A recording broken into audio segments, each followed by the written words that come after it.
Good afternoon, class. I'm really excited today to show you how to reharmonize any tune. I'm going to use the tune Twinkle Twinkle Little Star as the vehicle to show you how to make it sound great.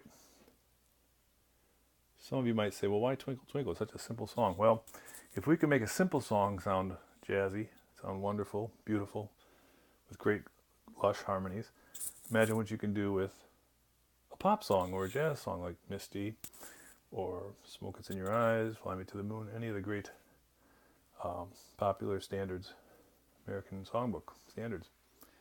Okay? I've got a system that I'm going to show you here which will take you a long, long way in terms of creating your own distinct harmonic arrangement. Okay?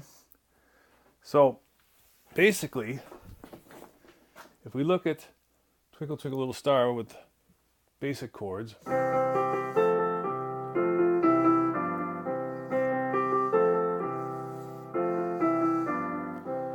right?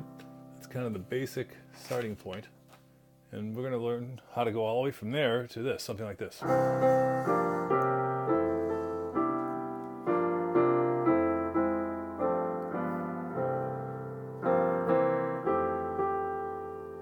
Can't read what I wrote, sorry.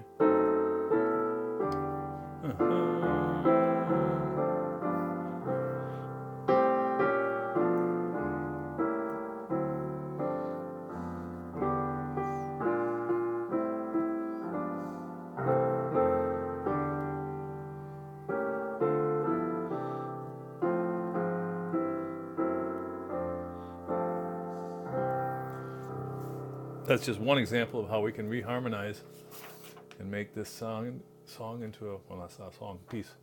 It is a song, into a great jazz harmony. So here's where we start. Level 1 is we want to harmonize the song using the 1, 4, and 5 chords. The 1 chord in C is C, the 4 chord is F, and the 5 chord is G or G7. Okay? So the basic rules are the melody note needs to be part of the chord you choose. So if we're doing an A melody, then we know we're going to be playing an F chord. Back to the G melody. Okay, the F melody. That could be part of the F, or it could be part of the G7. Okay, but the melody needs to be part of the chord you're playing. So if I'm playing a C melody, I'm not going to be playing a G7, aren't I? Right? I'm going to be playing a C. Here's my A melody. That's basically part of the F chord, part of the C chord. That could be F or it could be G. But F, we'll stay with F. This is part of the E chord. This D is part of the G chord. C, okay? So the basic, fundamental, level 1, you're going to harmonize with the primary chords. The primary chords are 1, 4, and 5 or 5, 7. Okay, you can harmonize just about any song using those 3 chords. And once you get that correct, then there's these substitutions which hold true for really any songs. Okay? So that's level 1. So pencil in the triads.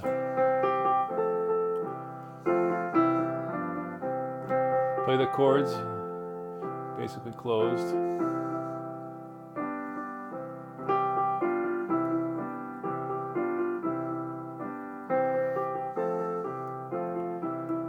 I just realized you might have a question. Basically, you're going to harmonize beats 1 and 3. Okay, for sure beats 1, and most likely beat 3. Okay, unless the harmony doesn't change, but basically beats 1 and 3. If you're in the 4/4 time signature, which we are. Now, level 2 is fun because we basically take the primary chords and we say, let's color those up. So anytime we have a C chord, we can try adding a 6th. Same thing with the F. F6 back to C6, F6, C6, here's G7, C6, right? Or we could add a 7th in some cases. So here's C6, there's my major 7th, C major 7. Here I can't do the major 7 because it crowds the melody, so I'll do a 6th. C major 7, G10, and here I can't do a C major 7, crowds the melody. I have to do a C6. So we color up the primary chords. For the C chords, we can do C major 6, we can do C major 7s, depending upon the melody. Same thing for the Fs. For all the F chords, you can make them F6s, F major 7s, and the G7 basically stays the same. Okay, so that's level 2. Level 3 is very fun in that anytime you have a 1 chord, you can try to play the 3 or the 6. So here's the 1 in the key of C. This is the 3 chord in the key of C, and this is the 6 chord, right? 1 or 8, 7, 6. So anytime I have C chord, I can try to do the E minor 7 or the A minor 7. Okay, or the E minor triad and the A minor triad. Okay, so for example, here we're on C6. Here's my F major 7. Basically goes back to C major 7. But I'm going to do 3 for 1. I'm going to go. There it is. That sounds great, right? Back to F. Back to 1, 5, 1. Okay. Anytime you have a 4 chord, you can try to do a 2 chord. So here's my 4 chord. I can try doing a D minor 7 anytime I have the 4 chord. So there's my 2 for 4, 2 subbing for 4, 3 subbing for 4. Now 4, 3, 5, 1. Okay. And lastly, anytime you have a C7, you can try and put a 2 in front of it. Excuse me. Anytime you have a dominant 7, the 5-7 chord, you can put a 2 in front of it. Okay, so in measure 1, 2, 3, 4, I have a G7. Right, watch. Right here, G7.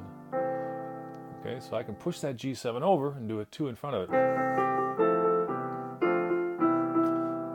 There's my D, then my G, going home to C.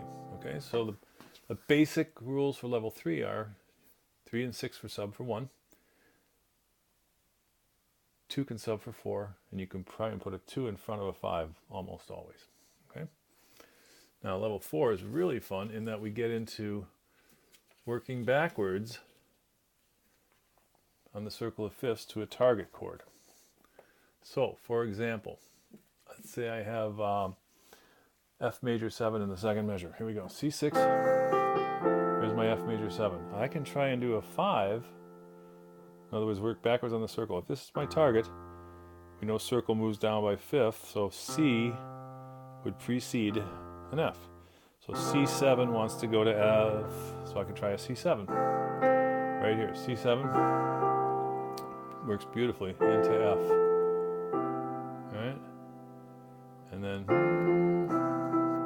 2, 5, 1. Okay? What if I decided to do a 2 chord at the beginning of measure 2? 2 for 4, 2 subbing for 4. So I say, okay, I want the 2 chord, D minor. What's its 5? In other words, backwards on the circle of fifths. Well, A's want to resolve down to D's. So A dominant is the 5 of a D minor target, or D major, either way. So I could do A7, and that would move beautifully into D minor. Now here's 3 for 1. And I could do 4, 3, 2, 5, 1. Okay? So you say to yourself, well, what are the target chords? Well, any basic primary chord is a target. And any known correct chord that sounds good to you, like 2 for 4 or 3 for 1, can also be a target. Okay? So in general, anything that sounds correct to you, you can try to precede with its respective 5 chord. Okay. So we also know we can put a 2 in front of a 5. So if my target is 2 for 4, D minor 7, I could do 2 of D minor, which would be E.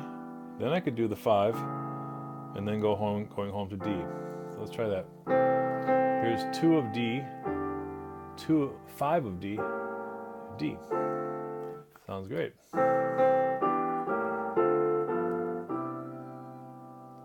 Let's continue. Now we're in measure 3.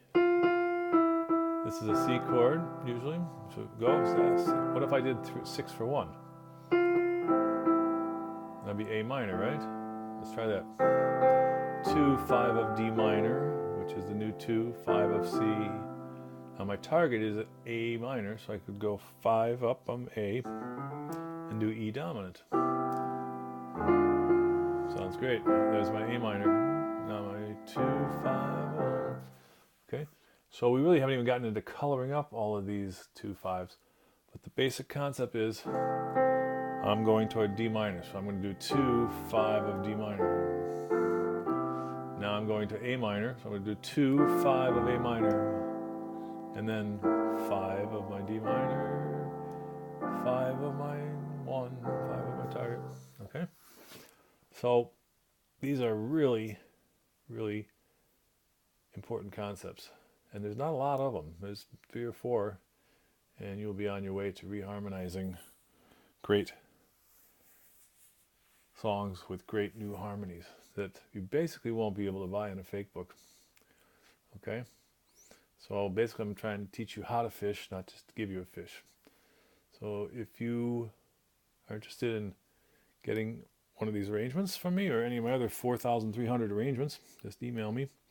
I also teach jazz piano and concepts like these to students around the world. I'm in 9 countries on 5 continents. And like I said, I have over 4,000 arrangements. So whether you're a beginner, intermediate, or professional, I can motivate you with some great arrangements. But maybe more importantly, teach you when to put in ninths, when to put in 11ths. We didn't even talk about coloring up the chords. These are just the basic chords. 7ths. Now let's do some color. For example, here's E minor 7 flat 5, flat 9, 9, 13, 6, 9, right? That's a great chord. Wow, 13, flat 9.